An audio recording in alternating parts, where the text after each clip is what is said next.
Казан кешесе буларак, безнең татар милләттәшләребезне Мәскәүдә җыеп, нәкъ менә алдынгы карашлары яшьләрне туплап, төрле чаралар уздыручы шушы штабта мин шаккатып барган саен кайтам. Ни өчен барган саен шаккатам? Алар беренчедән үзләрен бик иркен тоталар. Икенчедән, ләсә кайсы темага аралашырга мөмкин алар белән. Бәлки мин килгәнгә генә шулай булды микән? Сәнгатьне бик яраталар. Безнең спектакльләрне театр гастрольгә килгәндә берсендә калдырмыйча киләләр, карыйлар һәм фикерләре матур итеп туплап татарча әйтеп бирәләр. Шуның өчен минем алар турында фикерем бүгенге көндә, бүгенге күзлектән караганда бары тик позитив һәм аларга шушындай ничек дип әйтергә инде, һәр көн алар менә мәсәлән ифтар авыз ачтыралар име, һәр атна сайын аларның ниндидер чара, һәр ай сайын ниндидер зур җыелыш. Шуңа күрә минем шулай Татарстаннан читтә Мәскәүдә Рәсәйнең үзәгендә кайнап ятканнарына сокланам һәм аларга әлбәттә алдагы эшләрендә бетмәс энергия, көч һәм ихласлык телисем килә. Минем Казан кешесе буларак Мәскәү хакында начар уйларга ярамый. Мәскәү безнең чөнки баш кала инде элек-электән. Син аны яратасыңмы, яратмыйсыңмы, ул баш кала. Әмма менә аның инде шушыннан Рәсәй баш каласы бит инде беренче чиратта. Шушы Рәсәй баш каласындагы татарлар килеп, монда төрле чаралар уздыру бик саваплы гамәл. Чөнки менә ул инде мине нигә Татарстанда анда булганым бар. Узган ел нидә мартта чакырганнар мин анда. Һәм анда бик менә шул аларның Муса Җәлил исемендәге мәктәбендә зур залында Исхакның 140 еллыгы буенча шуннан татарча, русча сөйләргә туры килде. Аннан соң анда безнең нидә вәкиллектә Равил әфәнде Әхмәтшин кабул иткән вакытта аннан инде татар штабы кешеләр җыелган. Анда бик менә шундай җитди, мөһим сөйләшү булды. Мин дә сөйләдем, башкалар анда һәм шунда сөенеп утырдым. Менә башкаларыбызда шундый милләт турында, аның теле, аның язмышы хакында уйлаучылар бар икән, һәм алар инде арасында яшьләр дә бар иде. Һәм менә шул вакытта инде башланган, аңа кадәр дә башланган, аннан менә соңгы вакытларда күптән түгел милләт безнең нидә кафеда булган шундый сөйләшү, нидә Казан Нариман урамында, һәм менә бүгенге чара ул теге без мәгънәсен белеп тә бетерә алмый торган. Төрле Казандагы шушыннан җыелалар. Хәзер монда сөйләшү, милләттәшләребез, монда диндәшләребез, һәм монда менә бердән аралашу, аннан икенчедән инде хәзер бу кешеләрне якынайта, бер теге моның башка кавемнәргә дә моның файдасы гына бар. Менә дуслыкның шушындай бер ниләрнең инде хезмәттәшлекнең бик тә матур бер күркәм үрнәге. Мин рәхмәтле аны шушы Мәскәүләрдән килеп оештыручыларга һәм инде шәхсән мине инде зурлап шушыннан хөрмәт итеп чакыралар. Понимаете, я очень рад, что татары, даже когда уезжают из Казани, с той исторической родины, они сохраняют связи с языком, с культурой, с Казанью. На самом деле это бывает не всегда и не везде. Но такое бывает, и вот это вот... На самом деле ведь согласимся, что буквально лет 50 назад ситуация была совсем другая. То есть казанские татары говорили по-татарски, в деревне еще лучше говорили по-татарски, а в Москве татары не говорили по-татарски. Вот. А вот сейчас, слава богу, благодаря штабу, есть место, куда татары могут прийти, куда татары могут привести своих друзей. Вот. Я благодарен, что меня туда приглашают, хоть я и не татарин. То есть это очень важно, что хорошие люди приглашают других хороших людей. То есть я считаю, что вот когда вот такое есть, это означает, что татарский народ жив не только в Казани. Барлык халыкның да кыйбласы дип карап торган җире Казан. Чынлапта безнең инде әгәр дә борынгы тарихыбызга кайтабыз икән, шушы борынгы бабаларыбызга кайтабыз икән, уйлап карасаң, әйбәт шул Мәскәүдә яшәгәннәр дә, шул нәрсәне әйткән күтән чит-илләрдә, Ирак чит-илләрдә яшәгәннәр дә, алар барыбер тамырлары белән килеп тоташалар шушы җиргәдер дип уйлыйм. Шуңа күрә дә адәм баласы һәр вакытта үзенең чыккан, үзенең яралган җиренә һәр вакытта да ул кыйбласы итеп карарга тиеш. Мин Казанны тирә-якта яшәгән һәрбер кешенең дә үзенең туган йорты дип саныйм. Шулай булгачтан, монда һәр кемнең дә үз хакы бар. Ифтарны мин әйтер идем, дөресен белән әйткәндә, ул милләтне сафландыра торган әйбер. Безнең кыйблабызны күрсәтә торган һәм шул ук вакытта безнең кешелеккә, дөньялыкка чиста күз белән карау. Безнең ислам дине уйлап карасаң, тинәнтен Коръәнне өйрәнсәң, белсәң, гел чисталыкка, пакьлеккә, яхшылыкка гына өйрәтә. Әмма шушы ифтарга җыелган бер генә тапкыр булган кешенең дә күңелендә уянырга мөмкин. Туктале, мин Худайга һәр вакытта да әйбет хәйр фатихалы булып яшәргә тиешмен дип, һәм менә ул дөресен генә әйткәндә ифтар тоткан кеше шушы гаит бәйрәмнәренә, бүтән бәйрәмнәргә дә әзер булып килә. Менә аның дөньяга карашы үзгәрә. Монда күрәсең паклык ифтарда, монда күрәсең чисталык. Ходай алдында кеше шушындай гамәлләр кыла икән, димәк аның иманы бар, димәк ул Худайга ышана. Худайга ышанган кеше үзең беләсең, ул бер нәрсәдә хыянәт итә торган кеше түгел. Мин үлем ифтарга җыелган кеше ясалма кеше түгел. Ул чын күңеле белән килә. Әлбәттә, Мәскәү татар штабы яхшы милләтебез өчен кирәкле эшләр башкара. Әлбәттә, аларның эшчәнлеген Мәскәүдә дә, шулай Казанда да күрәбез. Менә бүгенге көндә алар менә хәзер ифтар мәҗлесенә җыйдылар, барыбызны да татарларны. Һәм бу шулай ук бик куанычлы, динебез өчен дә, милләтебез өчен дә яхшы адым. Һәр ифтарның әһәмияте нидән гыйбарәт дип аерып булмаса инде. Чөнки барысы да Аллаһ ризалыгы өчен эшләнә. Шуңа күрә башка ифтарлардан аерылып та, башка ифтарлардан ким дә түгел, артык та түгел. Чөнки барысы да Аллаһ Тәгалә өчен. Аллаһу әкбәр, Аллаһу әкбәр, ла илаһа илляллаһ, Аллаһу әкбәр, Аллаһу әкбәр ва лиллаһил хәмд.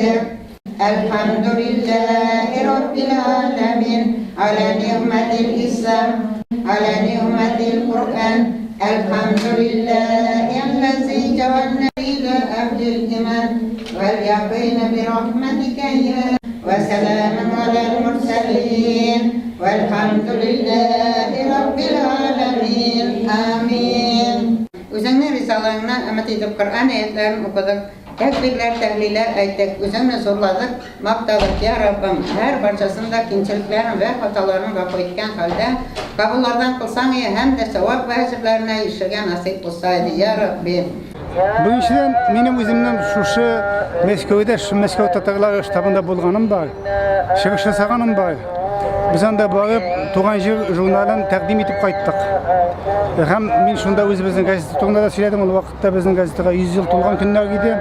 Hali bizning şunda ideyada var, mana Qızıltan gazetesinin redaktorunu alıp barıp, özümüzün Vatan Tatarstan'ın redaktorunu alıp barıp, bir türlü Meskow'da şaştırıp, Meskow, Kazan, Ufa köpüre degan kebek şunday bir şara iştiriga da hesap var.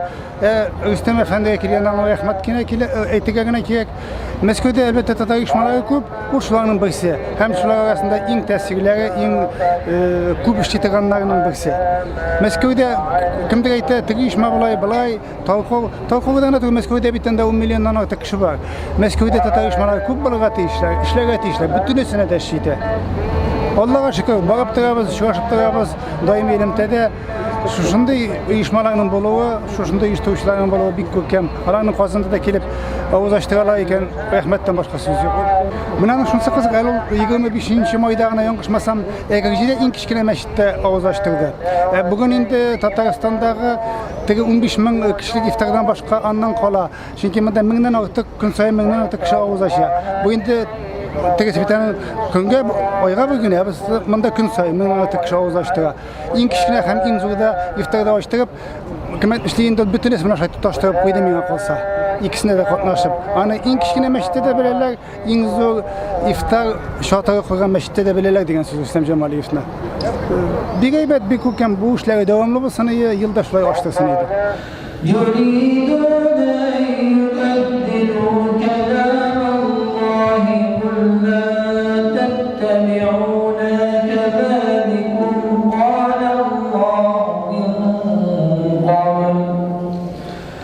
Bizning Yardım Meşitinin çadırlarında gün sayın 1200 kişi aşatабыз. Hem indi gün sayın uyuşturuşular, türlü kişiler bular. Kimdir indi bir gaile tolsunça bir көнне ала, кайсыдыр инде оешма бер көнне ала, кайсындыр көндә инде берничә гаилә җыелып, шулай инде үз өстенә менә бу ифтар мәҗлесләрне оештыруны үз өсләренә алалар һәм инде бу бик саваплы эш. Аның турында бөтен мөселман белеп тора, чөнки Пәйгамбәрбез алейһиссалату вассалам әйткән, кем бер ураза тоткан кешене ашатса, үзе ураза тоткан күп савапка ирешә. Һәм инде бүген дә Мәскәү штабы татарлары менә бу зур савапка ия булырга теләгәннәр. Һәм инде безнең ярдәм мәчетендә күрмәүчеләрне, начар күрүче кардәшләребезне, башка загыйф кешеләрне, ятимләрне ашаталар. Һәм инде иншалла без ышанып калабыз, зур савапка ия булырлар. Аллаһу акбар, Аллаһу акбар.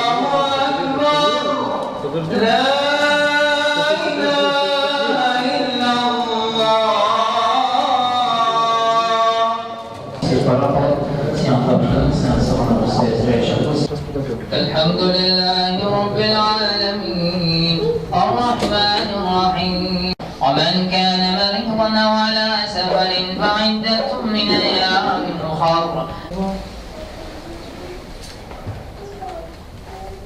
سمع الله لمن حمده الله عليهم ولا الضالين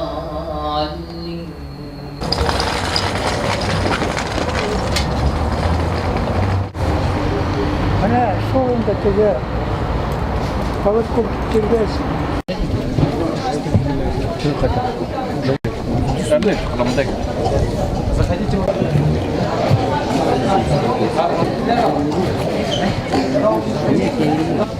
Виноград дать?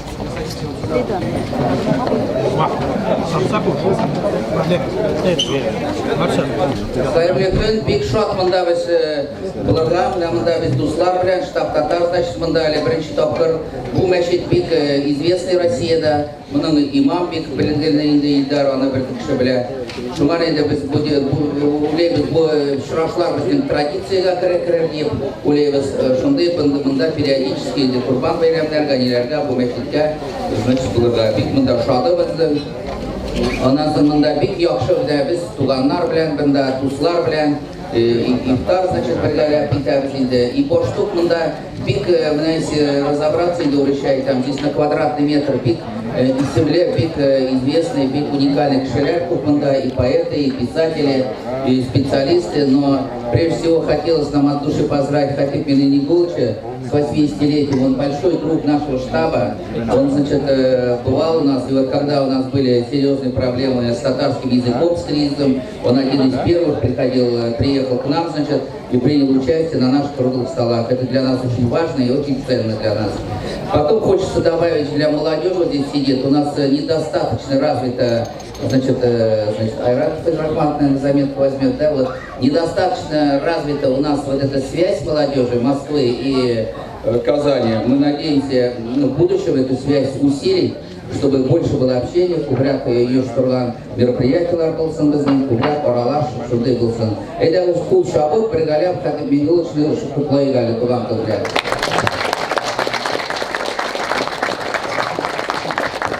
Зур сәламәтлекләр, зур гомерләр сезне менә тагын итүзәкез. Assalamu alaykum, hürmetli dindaşlar, hürmetli milletdaşlar, hürmetli qonaqlar.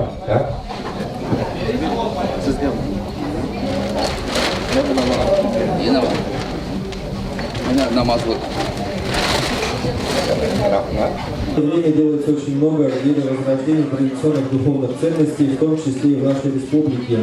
Вы принимаете в этом непосредственное участие. От всей души желаем вам личного здоровья. بينهما الرحمن لا يملكون منه خطابا يوم يقوم الروح والملائكة Bela kazalardan, afet ve hasenlerden sakla, İsa'nın teminlikten Allah'a nasip eyle. Şulay süremiz bizim vafat olup gitken tuğanlarımız, etkeylerimiz, ebi babalarımız, her parçasının kırmızı otura, vafat olup gitken tuğanlarının kararlılıklarındırlar. Kabarlıkları şaklatla kılsın bile. Rabbim Allah sin birüşe, Rabbim Allah sin alışe. Senin rahmetin bilen kilemiz, senin rahmetlerin bilen kitemiz ve şu meclislerini kabul kıl. Rabbena etina fid dünya hasene ve fil ahireti hasene ve qina azabennar bi rahmetike erhamer rahimin. Amin. Allah kabul etsin. На счет 3 снимаю. Раз, два, три. Елмаябов. В общем, на самом деле, штаб татар для меня это такая... Я даже не могу назвать ее организацией, это такая огромная большая семья, которая помогла мне в Москве в свое время выжить, не то чтобы даже выжить, а почувствовать себя родной вот в этом чужом большом городе. То есть, приходя туда, ты чувствуешь себя как дома, ты разговариваешь на татарском языке, хоть я и плохо это делаю, но безумно приятно слышать это и понимать, что ты в родном краю, где-то прям сердце твое чувствует и радуется безумно. Еще, что мне безумно нравится, это то, что различные мероприятия придумывают, как и Гульнара наша, да, главный представитель штаба татар, так и Рустем Фаизович. Они организовывают различные масштабные мероприятия, на которые мы можем наслаждаться музыкой нашей национальной. Это же здорово. Вот я, несмотря на то, что татарский язык плохо знаю, я очень люблю Филюс Кахиров, Хания Фархи, да, Салават и Габделифан Сафин. Я очень их обожаю. И мы вот на эти все концерты вместе ходим, все живем, вот так общаемся, передаем какие-то важную информацию друг другу. Также, что немаловажно, всякий раз, когда молодое поколение, вот я молодое поколение, приезжаю в Москву, мне важно Москву покорить. И Рустем Фаизович и штаб, что он делает? Он реально помогает нам продвинуться вперед. То есть мы обзаводимся связями, и каждый татарин друг другу помогает идти и найти что-то свое в этом огромном городе. Мне это безумно нравится, и ты чувствуешь себя, несмотря на то, что находишься в чужом городе, прям в уголочке своего родного сердца и своего родного города Казань. Все. Bu iftarda biz Мәчет ярдәмдә беренче тапкыр үткәрәбез. Ну менә мин карадым, кешеләр белән сөйләштек, яшьләр белән ниндидер внутренняя обстановка монда бик дружеский, шундый располагающий. Бу бит необычная мечеть. Ярдәм, аның бит үзе исеме нәрсә тора. Бу мәчет күп кешеләргә булыша, значит, күз белән проблем булган кешеләргә бик зур ярдәм итә бу. Шуңар без бик довольны менә хәзер, значит, бу мероприятие белән. С удовольствием его провели, и без меня наладились яхшы отношения безнең руководством да Илдар хәзрәт белән, и киләчәктә дә без монда мероприятие хәзер улейбез и Курбанда да, нидә дә, конечно, принимать участие. Казан татарлардан, Мәскәү татарлардан әйтерик, барыбыз да әйдәгез дружно хәзер перепись населениегә әзерләйбез. Перепись населения. Ондан соң менә була 100 ел безнең Татарстанга. Шуннан тоже заранее яхшы эшләр, яхшы уңышлар сезгә менә шул на этом поприще инде. Менә моны кирәк. Бик барыбыз да перепись населения, күршеләр, племянниклар, дуслар, барыбыз да бергәләп моңар без әзерләнәйек.